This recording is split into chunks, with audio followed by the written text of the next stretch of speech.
Hello student, स्वागत है आप सभी का इस वीडियो में। तो आज हम लेकर के आ चुके हैं कक्षा 11वीं के विद्यार्थियों के लिए विषय अर्थशास्त्र त्रैमासिक परीक्षा के लिए महत्वपूर्ण प्रश्न। जी हाँ स्टूडेंट्स, आज इस वीडियो के अंदर मोस्ट आईएमपी क्वेश्चन आपको प्रोवाइड कराए जाएंगे। इसके साथ साथ सभी प्रश्नों के उत्तर आज आपको इस वीडियो के अंदर मिलेंगे।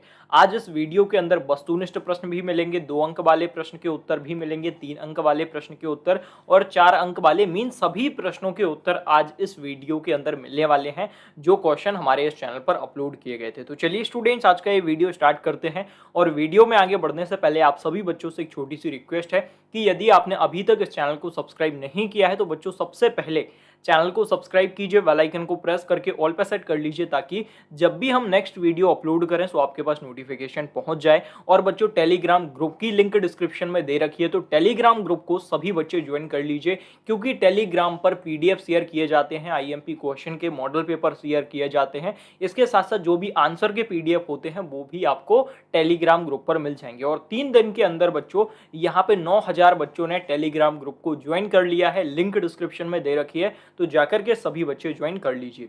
तो बच्चों, जैसा कि आप सभी को पता है कि समय 2.5 घंटे का परीक्षा में आपको मिलने वाला है और पूर्णांक 80 अंक का आपका यहाँ पे पेपर आने वाला है। यहाँ पे आप देख सकते हैं और नीचे कुछ निर्देश दिए रहेंगे जिनको आप यहाँ पे रीड कर सकते हैं। तो इसके बाद देखिए बच्चों, यहाँ पे सबसे पहला प्रश्न आप स्क्रीन पर देख पा रहे होंगे, सही विकल्प चुनकर लिखिए। तो बच्चों, यहाँ पे सही विकल्प चुनकर आपको लिखना है। किसी विकासशील देश में बेस्व नियोजित लोग जो लघु श्रम प्रधान कार्य में लगे हैं, निम्नलिखित में से किस क्षेत्रक मीन सेक्टर से संबंधित हैं? तो इसका उत्तर हो जाएगा प्राथमिक क्षेत्रक, ऑप्शन बी आपको यहाँ पे टिक कर देना है। इसके बाद बच्चों दूसरा प्रश्न देखिए, भारत के विदेश व्यापार में मदों की सारणीबद्ध सूची से तात्पर्य है? तो इसका उत्तर हो जाएगा यहाँ पे बच्चों ऑप्शन डी, केवल राजकीय स्वामित्व वाले उपक्रमों द्वारा आयात की जाने वाली मदें। तो ऑप्शन डी आपको यहाँ पे बच्चों टिक कर देना है फर्स्ट क्वेश्चन में। इसके बाद आगे बढ़ते हैं।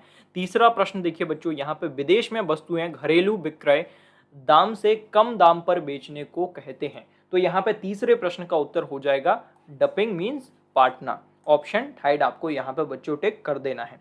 इसके बाद आगे बढ़ते हैं। यहाँ पे चौथा प्रश्न, नेक्स्ट क्वेश्चन देखिए, खुले बाजार के संचालन क्या संकेत करते हैं? तो चौथे प्रश्न का उत्तर हो जाएगा भारतीय रिजर्व बैंक द्वारा सरकारी प्रतिभूतियों की खरीद और बिक्री। ऑप्शन बी आपको बच्चों यहाँ पे टिक कर देना है।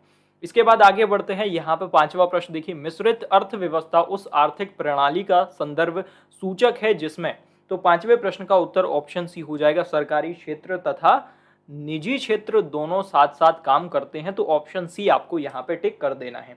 इसके बाद छठवां प्रश्न देखिए, निम्नलिखित में से किनको संवैधानिक स्थिति प्राप्त है? तो बच्चों यहाँ पे छठवें प्रश्न का उत्तर हो जाएगा, यहाँ पे देखिए एक तो वित्त आयोग यहाँ पे, और इसके साथ साथ यहाँ पे हो जाएगा आपका देखिए यहाँ पे चुनाव आयोग। मींस इसका करेक्ट आंसर क्या हो जाएगा बच्चों? ऑप्शन फर्स्ट हो जाएगा, ए वाला यहाँ पे ए सी।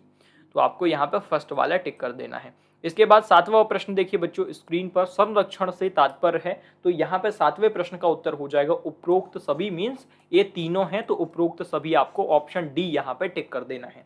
इसके बाद बच्चों आगे बढ़ते हैं। यहाँ पे आठवां प्रश्न देखिए, बैंक दर ब्याज की वह दर, तो इसका उत्तर हो जाएगा यहाँ पे ऑप्शन सी, जिस पर वाणिज्यिक बैंक भारतीय रिजर्व बैंक से ऋण लेते हैं।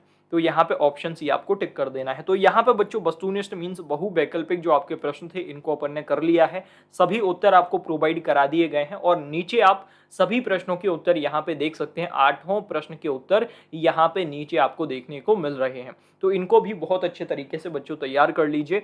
इसके बाद आगे बढ़ते हैं। यहाँ पे देखिए रिक्त स्थान आ चुके हैं, रिक्त स्थान की पूर्ति आपको करनी है, फिल इन द ब्लैंक्स आ चुके हैं। तो इसमें सबसे पहला क्वेश्चन देखिए, प्रश्नों की वह सूची जिसमें सूचक स्वयं उत्तर देता है खालिस्तान कहलाती है? तो यहाँ पे आ जाएगा प्रश्नवली। क्या आ जाएगा बच्चों? यहाँ पे प्रश्नवली आपको यहाँ पे लिख देना है सबसे पहले में। इसके बाद दूसरा देखिए, ब्रेन ड्रेन, देखिए यहाँ पे मस्तिष्क प्रवाह खालिस्तान का दुष्परिणाम है, तो यहाँ पे इसमें आप लिख देंगे अंतर्राष्ट्रीय प्रवसन। यहाँ पे अंतर्राष्ट्रीय प्रवसन लिख देंगे और नीचे स्पेलिंग लिखी हुई है, मैं आपको बता दूंगा स्पेलिंग। इसके बाद तीसरा देखिए, खालिस्तान किसी श्रेणी का वह पद मूल्य होता है जिसकी आवृत्ति श्रेणी में सबसे अधिक होती है। तो तीसरे प्रश्न में आप यहाँ पे लिख देंगे बहुलक। जी हाँ बच्चों, यहाँ पे आप बहुलक लिख देंगे। अभी नीचे सभी स्पेलिंग लिखी हुई हैं, सभी के आंसर तो आपको बता दिए जाएंगे। आप सबसे पहले इनके उत्तर देखते जाइए। और यहाँ पे फोर्थ वाला जो प्रश्न है, दा वाला, भारत में निर्धनता के मापन के लिए योजना आयोग ने खालिस्तान को मापदंड माना है। तो इसका उत्तर हो जाएगा पौष्टिक आहार को मापदंड माना है। तो यहाँ पे पौष्टिक आहार बच्चों आप लिख देंगे। इसके बाद पांचवा प्रश्न देखिए, यहाँ पे पांचवा प्रश्न दिया गया है, वर्तमान मीन्स 2002 से 2007 तक में खालिस्तान पंचवर्षीय योजना चल रही है। तो यहाँ पे इसका उत्तर हो जाएगा 10वीं पंचवर्षीय योजना चल रही है।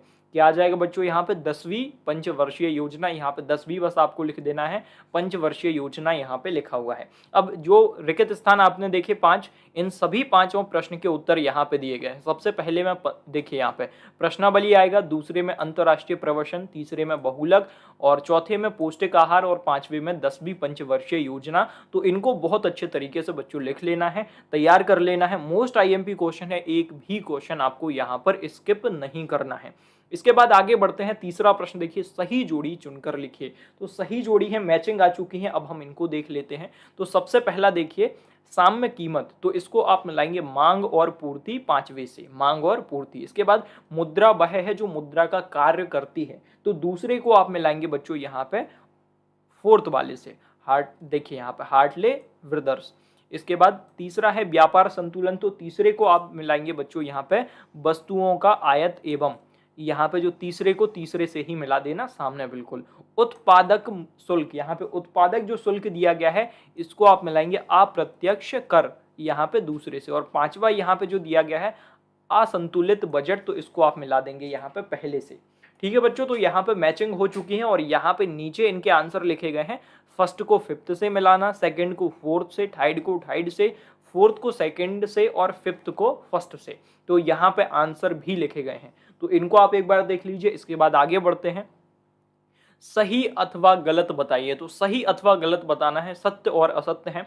सबसे पहला देखिए, 2001 की जनगणना के अनुसार मध्य प्रदेश में लिंग अनुपात 919 है। तो बच्चों ये आपका बिल्कुल सही है, सत्य हो जाएगा, यहाँ पे इसमें सत्य लिख देना। दूसरा है माध्य का बीज गणितीय विवेचन संभव नहीं है, ये आपका असत्य हो जाएगा, बिल्कुल गलत है, तो यहाँ पे असत्य अपन लिख देंगे। तीसरा है आर्थिक, देखिए समृद्धि में उत्पादन तथा आय वृद्धि के साथ सामाजिक न्याय आवश्यक होता है, तो ये भी आपका गलत है बच्चों, ये आपका क्या हो जाएगा, असत्य हो जाएगा, यहाँ पे असत्य आप लिख देंगे। चौथा है देखिए, माध्यिका की गणना समूहन विधि से नहीं की जा सकती थी, मीन्स की जाती है, तो यहाँ पे आपका क्या हो जाएगा बच्चों, ये आपका सत्य हो जाएगा, बिल्कुल सही है। तो यहाँ पे सत्य आप लिख देंगे, यहाँ पे सत्य लिख देना। इसके बाद पांचवा आखिरी प्रश्न है, इसमें सत्य असत्य में गोल एवं बेलन आकार चित्र त्रिविमा चित्र कहलाते हैं, तो ये आपका बिल्कुल सही है बच्चों, सत्य आपको लिख देना है। मतलब दूसरा और तीसरा असत्य है, बाकी तीनों ये सत्य हैं। तो इनके उत्तर मैंने आपको बता दिए, और इनके उत्तर आप नीचे देख सकते हैं, पहला सही, दूसरा गलत, तीसरा गलत, चौथा सही, पांचवा सही। तो यहाँ पे आंसर भी आपने देख लिए नीचे। इसके बाद बच्चों पांचवा प्रश्न देखिए, एक शब्द में उत्तर दीजिए। तो यहाँ पे एक शब्द में या फिर एक वाक्य में यहाँ पे उत्तर आपको लिखना है। सबसे पहला प्रश्न देखिए, एकात्म, देखिए एकात्म मानववाद के सिद्धांत के लिए कौन से भारतीय अर्थशास्त्री जाने जाते हैं। तो यहाँ पे इसका उत्तर हो जाएगा दीनदयाल उपाध्याय। जी हाँ बच्चों, यहाँ पे दीनदयाल उपाध्याय, किस तरीके से आप यहाँ पे लिखेंगे, दीनदयाल उपाध्याय, दीनदयाल उपाध्याय लिख देना है यहाँ पे, उपाध्याय, एक सेकंड, यहाँ पे उपाध्याय, इस तरीके से आपको लिख देना है उपाध्याय। ये पहले प्रश्न का उत्तर हो गया। और इसके बाद दूसरा प्रश्न देखिए, मार्शल ने अर्थशास्त्र की परिभाषा में मनुष्य के कल्याण की तुलना में किसको, देखिए यहाँ पर गौण स्थान दिया है। तो यहाँ पे बच्चों इस प्रश्न का उत्तर हो जाएगा धन को, यहाँ पे दूसरे प्रश्न में आप धन को लिख देंगे, धन को स्थान दिया है। तीसरा प्रश्न, भारत में डाक सेवाओं का प्रारंभ कब हुआ। तो बच्चों भारत में डाक सेवाओं का जो प्रारंभ हुआ ये सन 1837 में हुआ। यहाँ पे क्या लिख देंगे आप, सन 1837 में हुआ। ठीक है बच्चों, यहाँ पे भारत में डाक सेवाओं का प्रारंभ 1837 में हुआ, कब को काट के 1837 आप यहाँ पे लिख देंगे। इसके बाद बच्चों आगे बढ़ते हैं। यहाँ पे देखिए चौथा प्रश्न, जो किसी भी भाषा में पढ़ लिख सकता है उसे क्या कहते हैं। तो बच्चों जो किसी भी भाषा में पढ़ लिख सकता है उसे हम साक्षर कहते हैं। क्या कहते हैं? साक्षर कहते हैं। तो यहाँ पे साक्षर लिख लेना, साक्षर में। इसके बाद देखिए बच्चों यहाँ पे 5वां प्रश्न है, किसी देश के आर्थिक विकास की सर्वश्रेष्ठ माप किसे माना जाता है? तो यहाँ पे राष्ट्रीय आय। तो यहाँ पे राष्ट्रीय आय आपको लिख देनी है बच्चों, राष्ट्रीय आय यहाँ पे आपको लिख देनी है।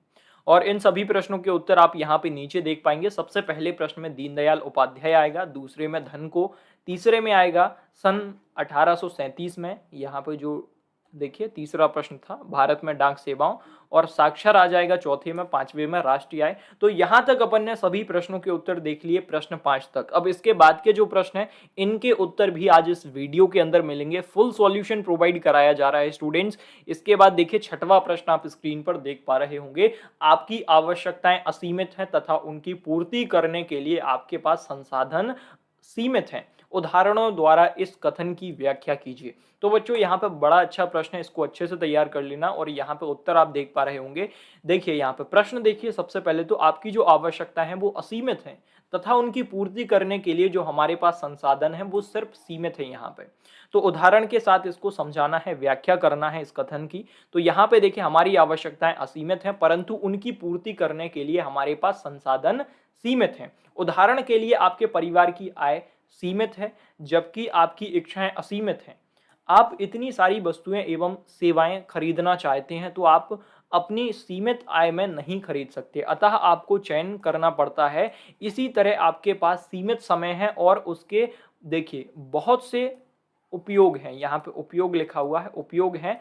आप खेलना चाहते हैं, नाचना चाहते हैं, पढ़ना चाहते हैं, सोना चाहते हैं, बातें करना चाहते हैं, परंतु जीवन की सीमित सीमा में आप ये सब नहीं कर सकते, अतः आपको पुनः चयन करना पड़ता है। तो यहाँ पे उदाहरण के साथ समझा दिया गया है, पूरा उत्तर आपके सामने है। तो इसको भी बच्चों बहुत अच्छे तरीके से तैयार कर लीजिए। इसके बाद आगे बढ़ते हैं। 7वां प्रश्न देखिए यहाँ पे, प्रतिदर्श देखिए यहाँ पे प्रतिदर्श समष्टि तथा चर के दो उदाहरण दें। तो यहाँ पे उदाहरण आपको दो लिखना है। तो यहाँ पे पूरा उत्तर आप स्क्रीन पर देख पा रहे होंगे, पूरा उत्तर आपके सामने है। तो इसको बड़े अच्छे तरीके से तैयार कर लीजिए, यहाँ से लेके यहाँ तक, लास्ट तक पूरा आंसर आपके सामने है। इसके बाद बच्चों 8वां प्रश्न देखिए, वस्तुओं को वर्गीकृत करने में क्या कोई लाभ हो सकता है? अपने दैनिक जीवन में नहीं, अपने दैनिक जीवन से एक उदाहरण देकर व्याख्या कीजिए। तो यहाँ पे इस प्रश्न को भी बहुत अच्छे तरीके से तैयार कर लेना। यहाँ पे आप आंसर देख पा रहे होंगे। इसी तरीके से बच्चों ये पूरा पीडीएफ है, काफी लंबा पीडीएफ है स्टूडेंट्स, इसीलिए सभी बच्चे इस पीडीएफ को डाउनलोड कर लीजिए। पीडीएफ किस तरीके से डाउनलोड करना है पूरी प्रोसेस मैं आपको यहाँ पे बता देता हूँ। तो स्क्रीन पर आप पूरा पीडीएफ देख पा रहे होंगे, काफ़ी लंबा है। अब मैं यहाँ पे आपको पूरी प्रोसेस बता देता हूँ कि किस तरीके से डाउनलोड करना है। तो स्टूडेंट्स आप पीडीएफ को डाउनलोड करके इजीली सभी आंसर को याद कर लीजिए। मोस्ट आईएमपी क्वेश्चन है, एक भी क्वेश्चन स्किप नहीं करना है। तो बच्चों पीडीएफ डाउनलोड करने के लिए सबसे पहले तो आपको गूगल में आना होगा यहाँ पे, या फिर कोई भी ब्राउजर आप ओपन कर सकते हैं। यहाँ आने के बाद माय स्टडी जानकारी आपको यहाँ पे लिखना है, इस तरीके से लिखना और बच्चों सर्च कर देना। जैसे आप सर्च करोगे फर्स्ट लिंक आपके सामने इस तरीके से आ जाएगी। यहाँ पे देखिए माय स्टडी जानकारी फर्स्ट लिंक आ चुकी है, इस पर क्लिक करना बच्चों। क्लिक करने के बाद देखिए यहाँ पे आपके सामने क्लास दी गई है, क्लास 9, 10th, 11। तो 11th वाले ऑप्शन पर आप क्लिक करेंगे, मेन पेज को ओपन करेंगे। इसके बाद नीचे इस तरीके से स्क्रॉल करते हुए जाना। अब यहाँ पे सब्जेक्ट आपको देख लेना है अर्थशास्त्र। तो यहाँ पे इकोनॉमिक्स आप देख पा रहे होंगे। तो क्लिक हेयर वाला जो ऑप्शन है इस पर क्लिक करना बच्चों। यहाँ पे क्लिक आप जैसे करेंगे आप यहाँ से इजीली पूरे पीडीएफ को डाउनलोड कर सकते हैं। तो बच्चों माय स्टडी जानकारी वेबसाइट पर पीडीएफ अवेलेबल है और यहाँ पे देखिए आंसर अवेलेबल है। नीचे आप देखेंगे तो आंसर आपको मिल जाएंगे और यदि बाय चांस आंसर यहाँ पे नहीं मिलते हैं तो यहाँ पे टेलीग्राम का जो लोगो आपको दिख रहा है आप इस पर क्लिक करके मुझे टेलीग्राम पे मैसेज कर सकते हैं। ग्रुप को भी ज्वाइन कर सकते हैं और मुझे मैसेज भी कर सकते हैं टेलीग्राम पर, तो आपको वहां पे पूरी इन्फॉर्मेशन मिल जाएगी। लेकिन यहाँ पे पीडीएफ मिल जाएगा। तो माय स्टडी जानकारी वेबसाइट से सभी बच्चे पीडीएफ को डाउनलोड कर लीजिए। और बच्चों यहाँ पे अपन वीडियो को समाप्त करते हैं। मुझे उम्मीद है कि आप सभी को ये वीडियो पसंद आया होगा और इसी तरीके से आईएमपी क्वेश्चन मॉडल पेपर पाने के लिए और एमपी बोर्ड से रिलेटेड लेटेस्ट अपडेट पाने के लिए आप सभी स्टूडेंट्स हमारे इस चैनल को सब्सक्राइब कर सकते हैं।